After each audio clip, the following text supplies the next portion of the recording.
Hey, it's me again, Nurse Alu.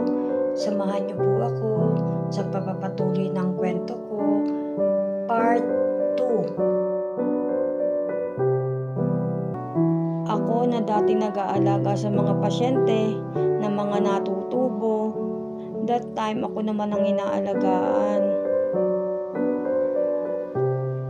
Ang pinakamasakit pa, ang panahong nakikipaglaban ako sa buhay ko.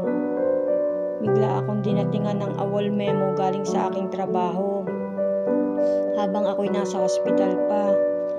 Despite naman na doon ako naka-admit sa hospital na pinagtatrabaho ako at alam yun ang lahat. Alam ko anong magiging reaksyon ko. Ang iniisip ko lang noon ay ang mapabilis ang paggaling ko. Pagkatapos nga pala uli ng mahigit na 1 buwan ko sa hospital ay lumabas na din ako. Lumabas ako na nakatracheostomy tube pa rin. Ko din nga po pala ang aking pagte-therapy. Kahit masakit sa bulsa dahil gusto kong maging mabilis ang paggaling ko. Araw-araw akong nagte-therapy. At 1 taon bago ako nakalakad ng paunti-unti. Pero ganun pa rin. Hindi pa rin ako makagawa ng mga gawain. Si Mang Romel nga po pala ang parang naging nurse ko. Si Mang Romel po ang aking asawa at ako naman ang parang pasyente. Hindi ko lubos maisip na ako ang inaalagaan ngayon.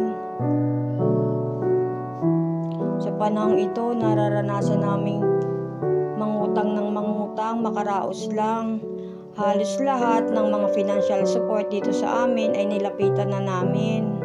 Laking pasasalamat ko din sa mga kamag-anak at kaibigan na hindi kami pinabayaan at iniwanan. Sa ngayon po pala, ako'y patuloy na nagpapagaling, nakakalakad na ng walang tungkod, at sinisimulan ko na rin pala na ayusin ang nangyari sa trabaho ko.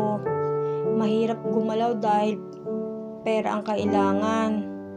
Pero alam kong bibigyan ako ni Lord ng taong tutulong sa akin at sana may panalo ko ito.